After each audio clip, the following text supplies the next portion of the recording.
go level that stupid house to the ground.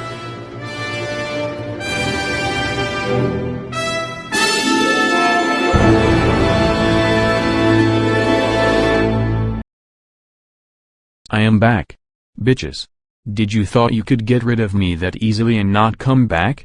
So a lot of people seem to misunderstand a few things about Cloud and Aerith and ship them together. Allow me to fix that. Before we begin analyzing the characters and their background stories though, let me answer to your questions. Does Aerith love Cloud, or Zack? 1. Tifa is his true love and he eventually ends up with her. Aerith did love Cloud and Cloud did love her, but in a very confusing way, as he wasn't himself and Aerith fell for him because he was resembling Zack. Hence why in the movie and other games she's with Zack and not Cloud. 2. Really, it depends on which relationship you mean. If you're asking about who Cloud's love interest is, really, it's Tifa. Tifa was who he wanted to impress since his childhood, and in a way left to join Soldier in order to do so. His interest in Aerith is really through his personality that he inherited from Zack. Now that I have answered to your questions with a womanly voice, let's take a dive into each character personalities and backstories. It's gonna take some time. So get comfy, and enjoy the video. I am also gonna make a different video only about Zack Fair origins when we are done with this. First, let's begin with Cloud's Strife background story and his connection to Zack Fair. Cloud is a kid who grew up in Nibelheim. His next-door neighbor was a pretty girl a year younger called Tifa with whom he was infatuated. Although they are considered childhood friends, Cloud and Tifa barely ever talked or hung out together. Cloud was an introverted kid who didn't like the other kids Tifa was friends with. When Tifa's mother died, Tifa ventured to Mount Nibel thinking she could find her on the other side. Cloud followed her in an attempt to protect her but failed to save her when she fell down a cliff and he fell down with her. Cloud came out almost unscathed while Tifa was in a coma for days. Tifa's father blamed Cloud for the incident, believing it was him who brought Tifa to the mountain and forbade him from hanging out with his daughter. Ashamed of his failure to save Tifa and angered by the town's perception of him, Cloud became obsessed with becoming stronger and eventually decided to leave Nibelheim to become a first-class soldier like his hero Sephiroth. When he was old enough to enroll, he left his town but not before calling a meeting with Tifa where he revealed his plans and promised to return to her if she ever needed to be saved. Cloud went to Midgar and enrolled with Shinra as planned. Unfortunately, he was never strong enough to enter soldier and remained as an infantryman for all of his short career. Ashamed of not making it into soldier, Cloud cut all ties with the other Nibelheim kids who had traveled to Midgar as well. From this point on, no one in Nibelheim has any clue as to what became of Cloud, including Tifa. During his time with the infantry, Cloud met a newly promoted first-class soldier named Zack with whom he bonded instantly over their similar backgrounds. The two became friends and even had a few missions together. A few years after enrolling, Cloud was chosen to accompany his hero Sephiroth and his friend Zack to the town of Nibelheim to check on the Mako reactor and deal with the reported local monster population. Once again faced with the shame of never making it to soldier level, Cloud decided to wear his full uniform, which included a headgear that hid his face at all times so the people of Nibelheim would not recognize him. The strategy worked as even Tifa didn't recognize him while she stood close to him. However, the mission went horribly wrong when Sephiroth, while visiting the Mako reactor and the local Shinra mansion, found out the secret of his true origins, which mentally broke him down. Out of pure rage, Sephiroth went on a murderous rampage and burned the whole town all by himself, killing its numerous inhabitants along the way.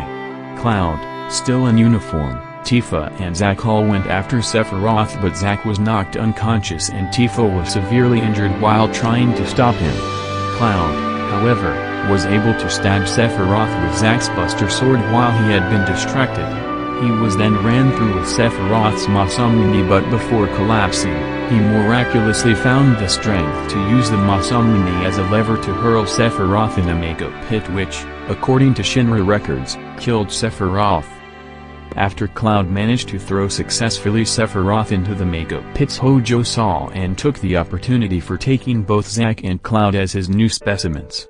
Zack was now the only soldier first class, so he would prove very useful, and Cloud never went through the soldier treatment before.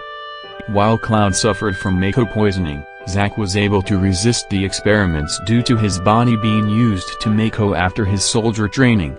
Hojo eventually gave up on them and labeled them failures before placing them in a cryogenic sleeping state and leaving them in their pods in the Shinri Manor basement. About 4 years later, Zack was able to break free from his confinement and took with him a now vegetative Cloud, whom he clothed with one of his old first-class soldier uniform. The two ended up on the run for almost a year, with Cloud sick and barely conscious all along. On their journey, Zack talked a lot about his own life and his plans for both of them to become mercenaries in Midgar, confident that Cloud would recover soon. Unfortunately for Zack, the Shinra forces finally caught up to them and Zack was killed in the fight that ensued. The soldiers then left, ignoring a distressed and delirious Cloud, assuming he was too far gone already to survive on his own. But it was then that Cloud regained some awareness and crawled over to Zack, who entrusted his Buster Sword to him, telling him his legacy will live on inside Cloud, before dying. Buster Sword in hand, Cloud trudged off towards Midgar. And that's when everything became unclear in our story, because Cloud underwent a major transformation due to the multiple traumas caused by the Nibelheim incident, his Mako poisoning, and witnessing Zack's death. Cloud, who has been injected with Genova cells, Genova being first and foremost a shape-shifting being, imprinted Zack's memories and fighting abilities into his own, along with Tifa's memories of him and his own ideal image of himself as a soldier, creating a new set of memories with an accompanying personality. What emerged in Cloud's mind was a reality in which he did join Soldier and was Sephiroth's partner. Zack did not exist, and in most of Cloud's twisted memories he took Zack's place. Cloud presented himself in Midgar as a former first-class soldier, now a mercenary for hire. And that's when Tifa found him. Now that we are done explaining and discussing Cloud's background story and his connection to Zack, now let's go with Aerith. Aerith is the daughter of both Professor Gast and Ifalna. She is from an endangered race called the Ancients, or if you know their real name, which is Cetra. Now, in case you are wondering how this happened and who were Aerith's parents, let me explain. Professor Gast, also known as Gast Faramus, was a brilliant Shinra scientist who originally came to the conclusion that Genova must be an ancient. Thus he was one of the scientists who helped to create the Genova project. Gast, along with Hojo, was behind the decision to inject Genova cells into the unborn child of Lucretia Crescent, an experiment which saw the birth of Sephiroth. However, because Gast has no interest in gaining wisdom for power, he regrets his decision and decides to leave both the Genova project and Shinra. Gast decides that he wishes to continue his research on the Cetra in his own time, using his own lab. He moves to the Icicle Inn, where he ironically meets one of the last remaining legitimate Cetra, Ifalna. Ifalna allows Gast to use her to further his research, and during the project something unexpected happens. The pair fall in love. They continue to live happily in Icicle Inn for many years and even have a child, who they called Aerith. Unfortunately, after hearing that Gast has the last remaining Cetra, Hojo does everything in his power to track down the evasive rogue scientist. Gast does everything he can to hide his tracks, but Hojo eventually catches up with him. Hojo then proceeds to kill Gast while he is trying to protect Ifalna and Aerith, but his sacrifice is ultimately futile as Hojo makes them prisoners of Shinra for his experiments. After some time, Ifalna and Aerith manages to escape from Shinra for a while. Unfortunately, Aerith's mother is very weakened from all the experiments Hojo performed on her. As she lays down to the train station of Midgar, a woman who is waiting for her husband to come back from the Wutai War. The women can't help but to talk to the hurt woman on the ground and ask her what's wrong. Ifalna tells the women to take care of the little girl, whose name is Aerith. As she does that, she succumbs to her wounds and her pain and she dies.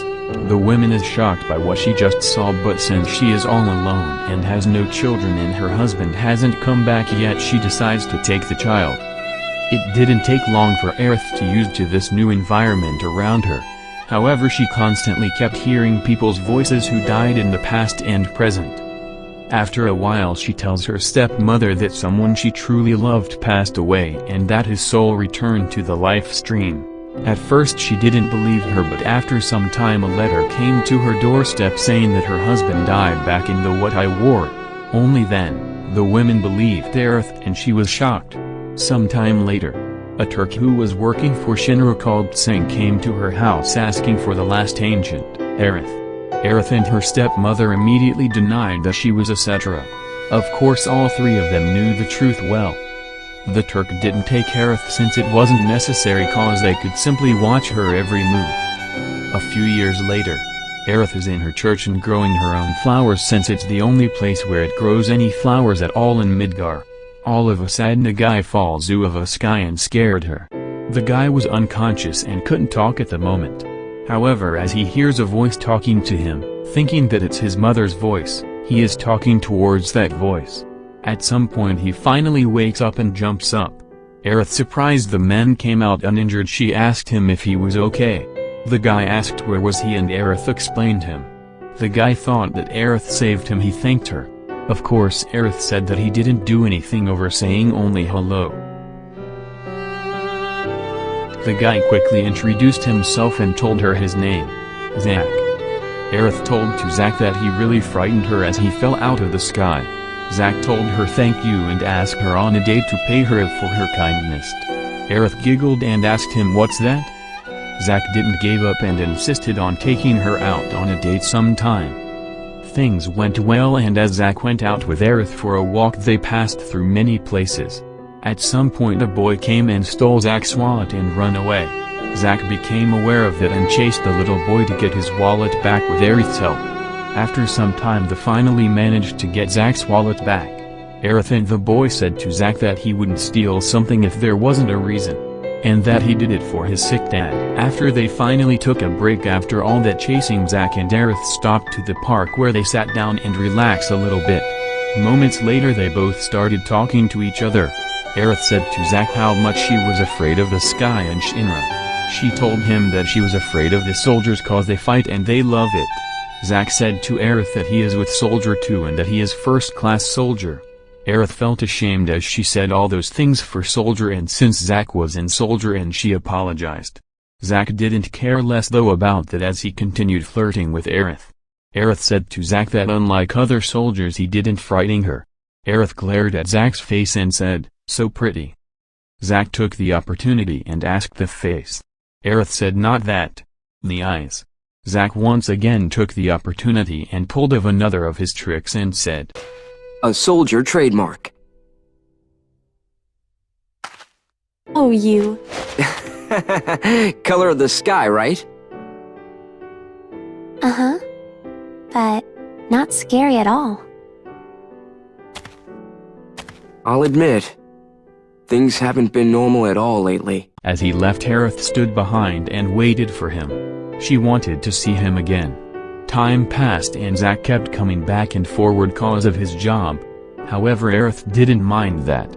One of the many times Zack came over they built up a little cart for her flowers so she could go around Midgar and sell them for money. They stopped after a while and she asked for a nicer cart. Zack laughed and told her to stop being so picky.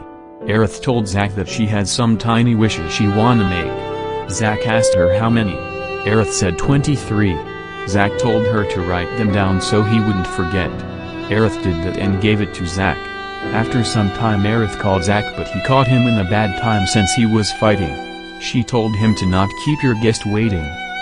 Sometime later Zack came by again her church but this time he wasn't in a good mood. I will explain that in my video about Zack origins. Aerith hugs Zack as he cries and the two of them get closer. Time has passed and Zack and Aerith have come even closer than before.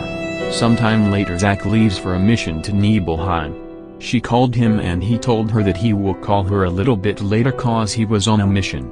Aerith replied by saying it's okay, you don't have to. Zack says alright, I will pay you a visit then. Aerith smiles and is happy for Zack. Unfortunately that's where things get really worse. Zack hasn't contact with Aerith for the past 4 to 5 years now. Aerith is really sad and afraid of that something might have happened to Zack. For 4 to 5 years she kept sending letters to Zack. But unfortunately after all this time she didn't know where to send them anymore. 89 letters, that's how many letters Aerith wrote for Zack. Her 89 was the last one. As she couldn't go on like this and worry. Heartbroken Aerith does that. Sometime around Midgar it starts raining and Aerith feels something strange to the atmosphere. Her last word to her loved one was that her flowers were selling really good. And that she hopes Zack is alright. Both characters had a strong bond and were close to Zack. Cloud as an infantry who failed to become a soldier. And Aerith as a girl who had no one except her stepmother. It's funny, Zack was the only one who truly understood both of them. He was the only one who understood and felt Aerith's pain, and he wanted to make it go away. And with Cloud when he saw him as his little brother and he reminded him the days when he was a second-class soldier with his mentor. I have covered up everything by talking about both characters' background stories and explaining the bond they had. Tifa is meant to be with Cloud and Aerith is meant to be with Zack. Stop being so picky you guys. Stop shipping people who don't belong with each other. Would you like me to ship you with her? Or him? No. 'Cause you don't belong with them. If you belong with them OMG lamau. On my next video I am gonna talk a lot about Zack's character, personality and origins. Please go check my tribute video of Zack Fair in the description below. And while you still at it please share this video and the tribute of Zack Fair. I don't want you to sub or like this video. Only a share, that's all I'm asking. As always take care and stay safe you all. Big shout out, big shout out, big shout out. Check my boy Percycle here and his AMV of Final Fantasy VII Crisis Core Zack Fair. He is very talented editor and he is one of the reasons I am all this fired up and I keep making videos like this. I will leave a link on his video in the description below. Give him a chance, you'll like his work. As always thanks for watching and stay safe. And again I don't want you to subscribe to my channel or like my videos. Only a share, that's all I am asking.